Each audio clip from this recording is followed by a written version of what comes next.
Thank you for being here.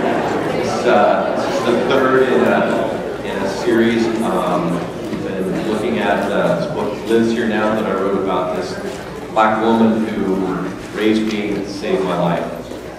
So thank you for being here.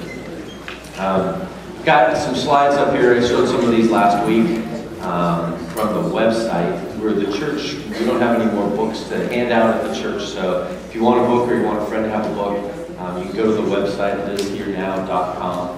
And also, I guess I started out with a slide. So if you have any comments, people who've read the book, it would really be great if you could just write a review on the website. I'd appreciate it. I'm posting some of those in the next few weeks. That would be really helpful for me, and I would appreciate that. But there's two ways to get a book. One was at the church, but we're kind of out of it now. But there is a way, if you make a donation, minimum donation of $15, there's no proceeds that go to me or anybody. The book costs about $8 or $9 to print and ship. And then the rest of it goes to this nonprofit called Liz for Kids, which we're collecting money for organizations who are helping children in various kinds of problems, abuse, drugs, and that sort of thing. So all the proceeds of whatever you donate or your friends donate goes to that. So that's on the website. There's another slide about the website. If you just want to dialogue after we finish the series, you can reach me in one of the tabs of the website says Talk to Me. And there's another slide. Yeah, okay, so I don't know how well you can see this. That's Clayman. If you read the book, and I love this picture. Liz's granddaughter gave me this picture a few weeks back. That's Clayman. You can't quite see him. He's got kind of this cocky look on his face. And look, Liz is standing over him. And her hands are on her hips, right? And I've just got a story that I'm thinking, because I remember she wouldn't let him smoke in the house, and I think he smoked. And I think she's saying, yeah, you're not smoking in my house.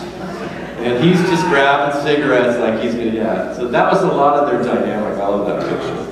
He was up to something all the time, and she was letting him know about it.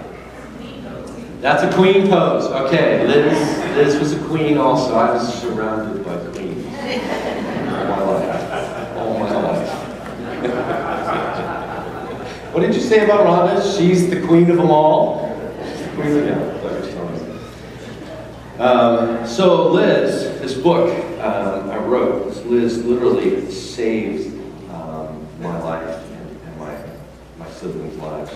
She saved us physically because she scared our parents in their behavior and their abuse. But she saved us emotionally because she connected with us. So we were able to come out of that childhood and be able to have relationships because she saved our hearts in that way. But of course, we were pretty damaged people by the time we all got to be adults. In fact, we were pretty shattered. And for each of us, it manifested in different ways. For my brother and sister, they got into counseling before I did. I had come to faith when I was about 19, and about 2 years later, I began to start to really deal with my childhood. And I had this thing that's called repression. And what it is, it's an unconscious forgetting.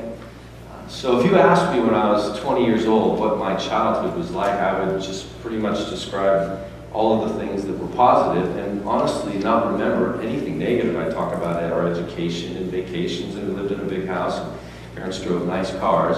I'd forgotten all of those stories that appear in the book. And most people find that incredulous. It's, seriously, those events you forgot? But if you think about a 3-year-old or a 5-year-old faced with that kind of trauma, of course I forgot. I had to forget. I couldn't have survived if I didn't forget. I mean, how can any child process what went on there? So thank God for repression. And it gave me the ability, and my siblings, the ability to move forward in life without being overwhelmed by the trauma. And I shared last week a little bit about how the problem with repression is that the memory is blocked, it's not resolved, and it doesn't go away. It's simply hidden inside of your mind. And attached with the memory is all the emotions that go with that memory, because as a child you cannot process this. And so, interestingly enough, as a child, I had some sense that this was happening. I remember when my mother attacked me, that description in chapter 7, I remember waking up, a few days later and seeing bandages on my legs. It was like, where did those come from? And I had no memory of that something happened. And then I would kind of dig in my mind as to how this happened, and then I'd remember it, and this wave of depression would just overwhelm me. So repression made sense to me, even as a child, to the extent that I was aware of it. And I was reflecting back on it, I was glad for it. But I also had a sense as a child that I was losing grip, I was losing my memories. So I remember I would grab onto good memories and hold them. And even very early memories. I remember there was one time I was sitting on my grandmother's lap when I was about 5 years old, and I was telling her things that happened, to our family when I was in diapers. And she was like, really, you remember all that? But I was making a conscious effort to try and hold on to memories. Quite happy to have my unconscious mind bury the unpleasant ones.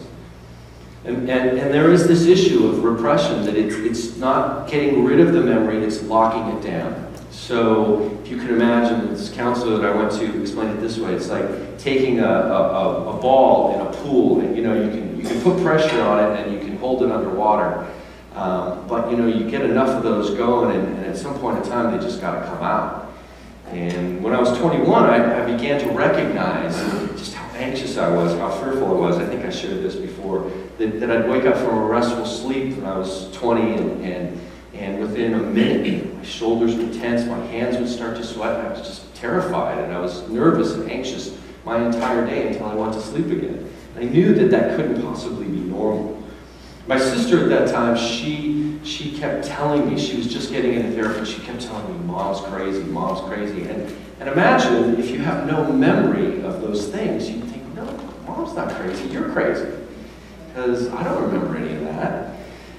So then she started giving me clues to the past, and there was this one time where, she gave me clues to the past, but she and I were in different paradigms. I had walked in faith and sort of made Christ my own and become a Christian. So I thought, well, if there was anything in the past anyway, God can heal me, and of course that's true. But I was slipping. I was getting more and more anxious, and I prayed harder and memorized scripture and got involved in ministry, but I finally realized that the presenting problem, this anxiety that just wouldn't go away, I had to deal with it. And there was this one day that my sister took me for a drive, and I remember I was sitting in the passenger seat, and she started to describe to me what happened in chapter 7, this attack from my mother. And I had no memory of it, but I couldn't move. I was trying to tell my hands that were sitting on my lap just to move, and I could not move my body. I was terrified. So I knew that I had to deal with this. So I had some friends, they knew a Christian counselor. I ended up with this woman. Her name was Peach. I loved her. She was a wonderful, wonderful woman. She ultimately, her husband became friends of ours and sort of grandparents to our kids. But she was great. One of the first things she asked me was, she said, well, tell me about childhood diseases. And I said, well, when I was about 5, I had laryngitis, and I was bedridden for about a month. Exactly. Tilt? No kidding. But you see, that's the way repression works. Your mind is just kind of smoothing it over, just holding the pain down, and it didn't need to make sense in my mind. And of course, she said, well, one thing she said was laryngitis is almost always psychosomatic, especially in children, and of course, who gets bedridden from laryngitis? And how could it possibly last a month? So that was like the beginning of the archaeology dig. I had to dig at these memories. And as we got into it with her, she realized that what we went through, what I had gone through, was more serious than she was really trained for. So her husband had a lot more training. And so she sent me to her husband. And he did some psych testing. You answer 500 questions and they kind of map your psyche. And he looked at the test, and memories were starting to come back, and he said, look, you need to understand, you are going to be in weekly therapy for at least 10 years. And you just need to resolve on that. I mean, yeah, thank you for that reaction. I was 21. I mean, this was like, my life's over. This was horrifying. And realizing the book, the book talks about these events, but, it tells you a few events. These things went on for years and years until my mother became disabled. So memories started to come back, and with the memories came tears, anger, and rage. And I don't really remember well how I functioned back then. I was in college. I remember I could go to class. I could kind of hold it together. I had a part-time job. I could kind of hold it together there, but I wasn't super social. And I could every day, barely hold back tears. And I spent about 2 or 3 nights, Rhonda referred to it, and as I did in my letter, that about 2 or 3 nights every week, I just drove up into the Berkeley Hills, found a quiet place, and just let the tears fall, and the screams come out of me in rage. And the problem with repression is because the memory is locked inextricably with the emotion, so what would happen is the emotion would come out through my tears, and then that would pull another memory out. And then I'd have to deal with that memory. And then the emotions related to that would pull another memory out. And so soon, it just became an absolute avalanche. It's like that guy who puts his finger in the dam, thinking that just a little trickle of water is going to come out. No, it very soon became a flood of nightmares, each of which were quite personal and had pent-up anger, rage, and deep, deep sorrow. And it's an experience like you're moving forward because you're dealing with it, but it feels so much like you're going backwards. I get it why people don't do therapy. It's hard. And there is that experience. It's like picking at a scab. Okay, now you made it bleed. And it was kind of okay when it was just scabbed. So it does feel like you're moving backwards even when you're moving forwards. Another analogy for me was like a knife. It was like every memory was another knife cut to my heart.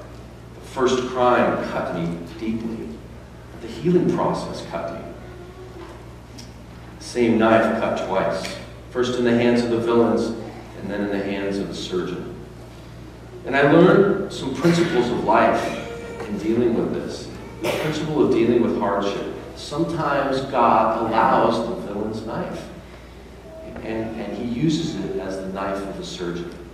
And that was my experience. And the guy who was mentoring me at the time, I was involved in the Navigators Christian College group. And the guy who was mentoring me, he said, he gave me this story that always stuck with me.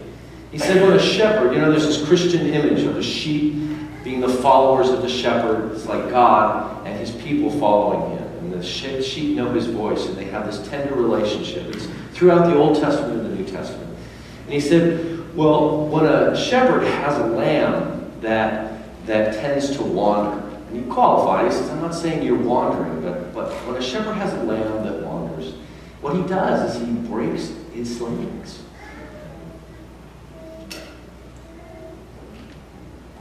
Then he holds the lamb.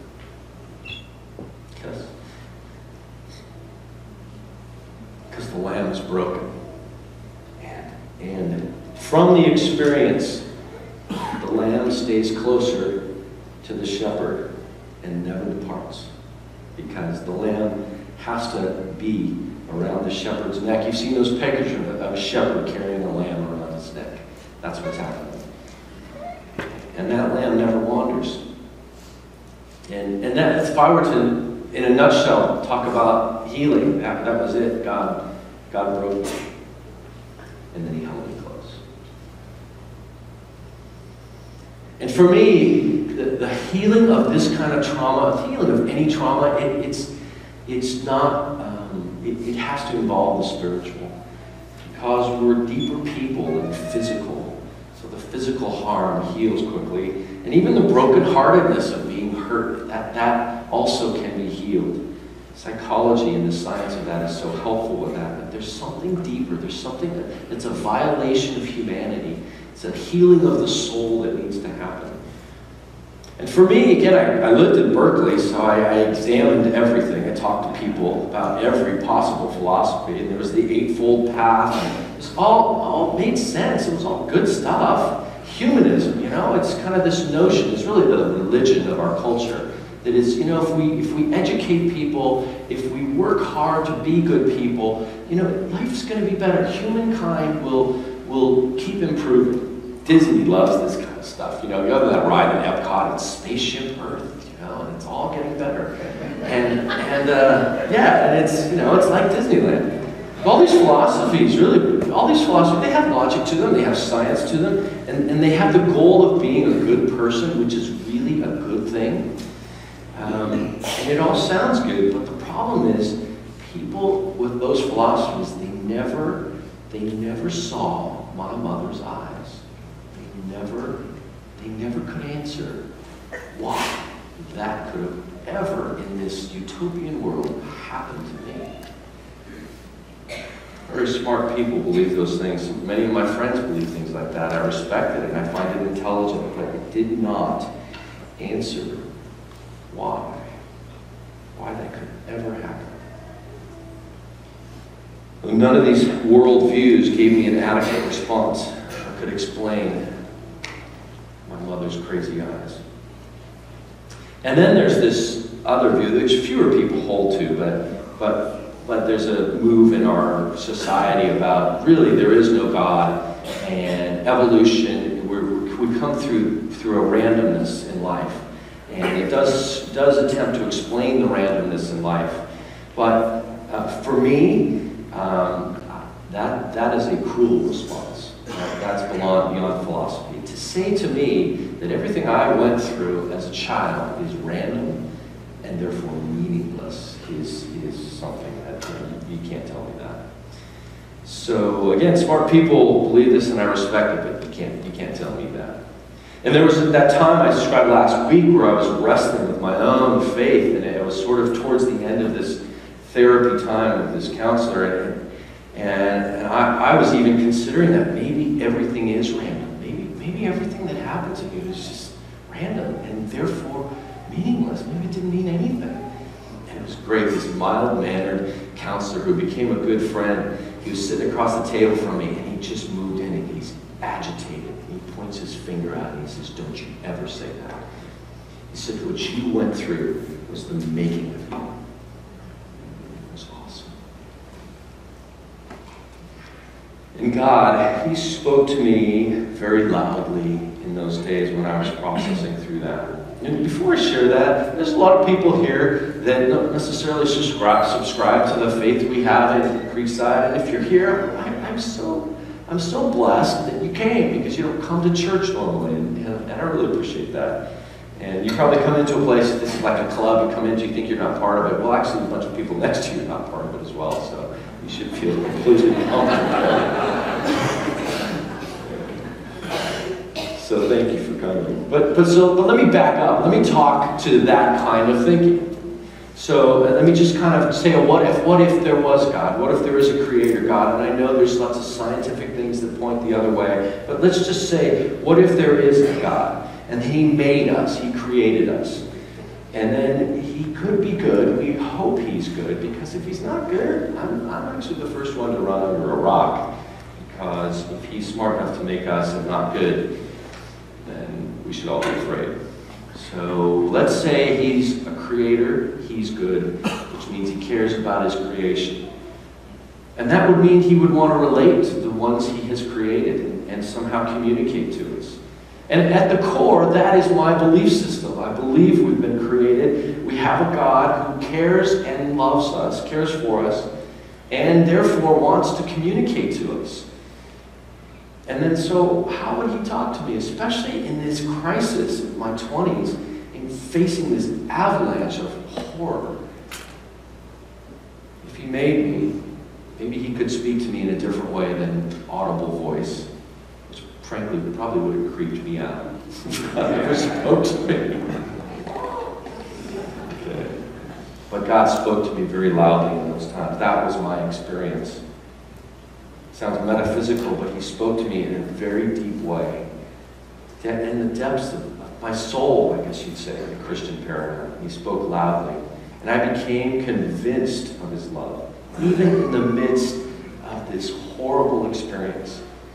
It was coming from inside of me. C.S. Lewis says it this way. He said, God whispers to us in our joys, but speaks loudly to us in our sorrows. So after getting into therapy, into meeting this woman's husband and him being my main therapist, it was about 3 months in. It was New Year's Eve, and I'm so buried by all that's coming at me, the emotions and these memories that I had locked up for 20 years. New Year's Eve, all my friends are going out to various parties, and I said, I want to be alone. So I got in my car and I drove down towards the coast, and some beach somewhere outside of Half Moon Bay, I remember pulling over, and I said, I'm just going to walk out towards the water because the ocean is just a very calming thing for me. And that's probably the first experience I can remember where God just spoke so loudly to me. And I had come through the tradition of the Navigators, which they're a group that loves to memorize scripture. So I loved that because as I memorized the scriptures, it sort of calmed my heart. The meditation was a good thing for me. So I had a whole bunch of verses that God was just kind of pulling out of my mind.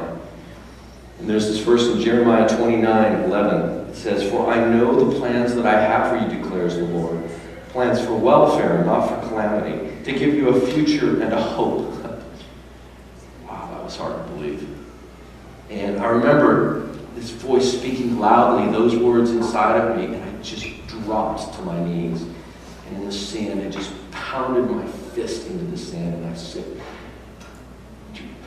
"You're lying. You're lying. You don't have plans. You don't have plans."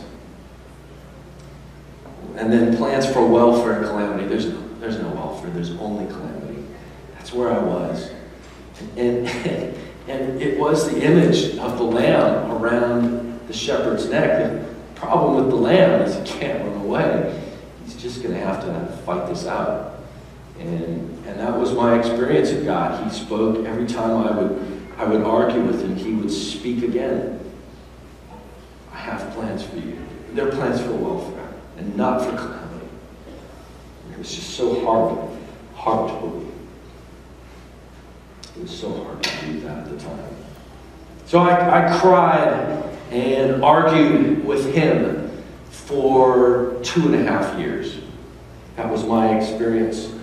And about then, I started to feel relief. I started to have less things coming out, remembering, started to feel more normal. Anxiety was reducing. And my counselor did this psych retest.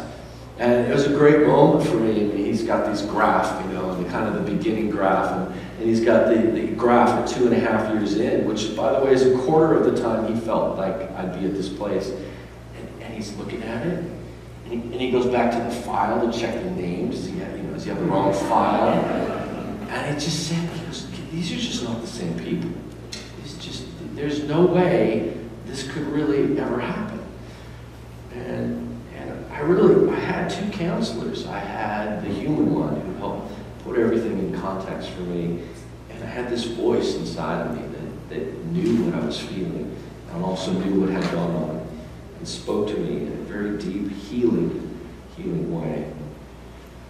And like the lamb, I couldn't get away. I had to deal with it. There's this friend of mine who has gone through cancer treatments. And she's, many of you know her. Her name's Ellen. And Ron and I were down visiting her in LA a few weeks back. And she's had a really rough road. I know she's suffered a lot. And I was telling her the story of my journey through healing. And I told her, I said, this closeness with God, it was so compelling and actually so rich in a very bizarre way. I would never wish for any of that again, but I miss that closeness. And it was beautiful because it was just me and Ellen talking, and she's just nodding, and she's just tears streaming down. She knew exactly what I was talking about. She'd just come through this suffering time. There is this bizarre thing that is a richness as we draw close to God, even in the midst of difficulty. There's this guy named Job in the Bible. Horrible things happened to Job. horrible things. And part of the horrible part of the book, frankly, is that God very clearly allows it all to happen. And Job was like me. He questioned God constantly and demanded answers out of God. And then the end of the book, he didn't get his questions answered, but instead God enters Job's world and was present with Job and displays to Job his awesome power and strength. Like the lamb, he brings Job close. And Job is settled. And I've talked to a lot of people who have read that book, studied that book, and they just go, okay, I do not like the ending of that book. In fact, they say that's not enough. That is not adequate. And my response is, you're not Job. Because it was enough for Job. The presence of God was enough for Job, as it was for me. In fact, I was privileged to have been drawn that close to God, albeit through that heartache. But I view it as a privilege. Kimberly Grossi, our resident, I don't know where she is, our resident scholar here, getting a PhD in, what is it in? Hebrew, Brainiac, something. Hebrew Bible's not there. There you are. It's wonderful. It's our resident scholar. She sent me her essence analysis of Job in an email today. I just have to quote this because it's so perfect. She says, for Job, there was a moment of transformation. It is recognized with hindsight, but it is ushered in through Job's willingness to remain before God in the depth of the pain. This is the mystery. This is the beauty. This is healing that comes, and it is inexplicable. There is restoration that leaves the injured party unexplainably richer than before. That's my story. That's me. I don't look back with regret. I would never, if you could turn your life over, go start over and opt for what you wanted, I would never opt for what I went through. But I do not regret it. And as if I gained nothing, I am made richer from it. One way of looking at my story is that I'm an orphan. I know I had physical parents, but I really had no parents. And that puts a special place. God has a special place for orphans. There's a verse in Job that says, Job 29:12 says, I deliver the poor who cry for help, and the orphan who has no helper. And I love this verse because the word deliver really means to make things smooth, to make the path smooth. And since that time, that is really my story. I had a 10-year sentence against me. It took 2.5 years to get through. I have a new queen. I mean, I've had a great life.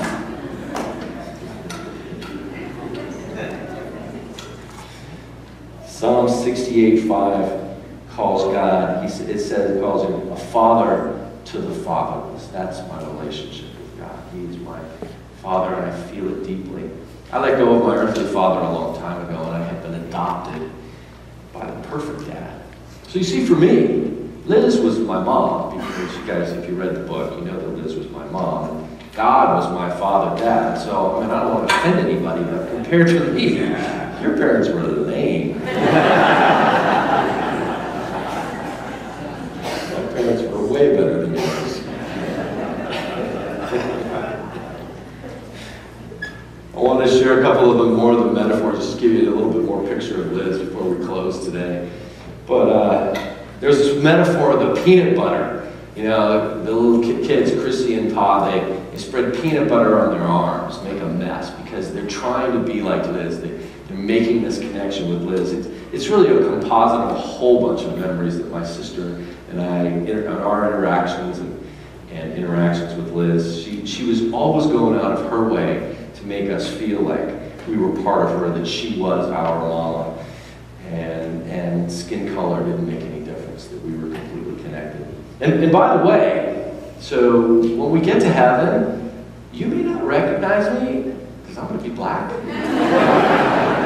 Liz is my mom, so, you'll be standing around going, where's Brian? And one of you's going to go, oh, maybe he didn't make it.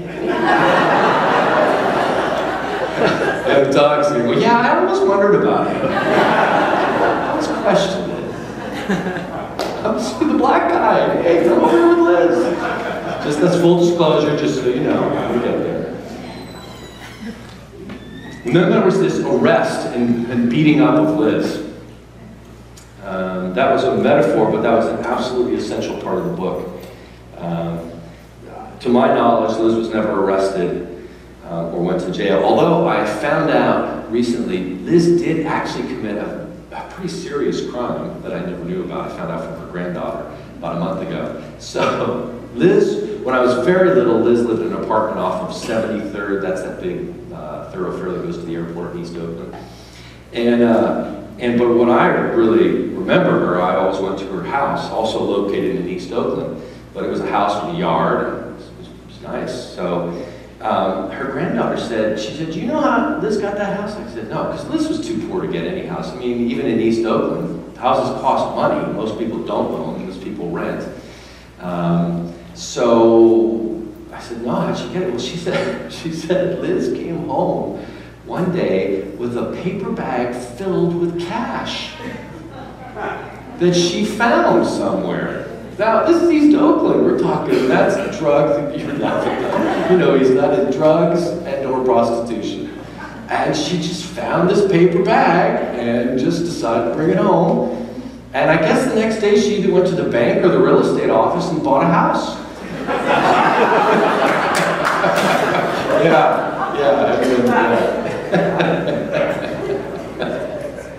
And her grandmother, her granddaughter, reflected in a great way back. She said, think of people in my neighborhood in East Oakland. You find a bag full of cash, you're not buying a house, you're buying cars and jewels and going to Vegas. She had the presence of mind to buy a house for her husband and her granddaughter and her daughter, and they all lived there for a while. So she did commit a crime, but I don't think she was ever arrested for that. But that needed to be in the book because that was the time period that she was living in. That's what she was facing. That police brutality was a term earned by the Oakland police at the time. It was great to hear Ben McBride, you know, a few weeks ago talking about the Oakland Police Department being so much at the forefront of trying to deal with race relations and trying to help the police tell a different story. But the truth of the metaphor was there. The truth is, Liz was surrounded by that world. And what happened to her in the book was a very real possibility.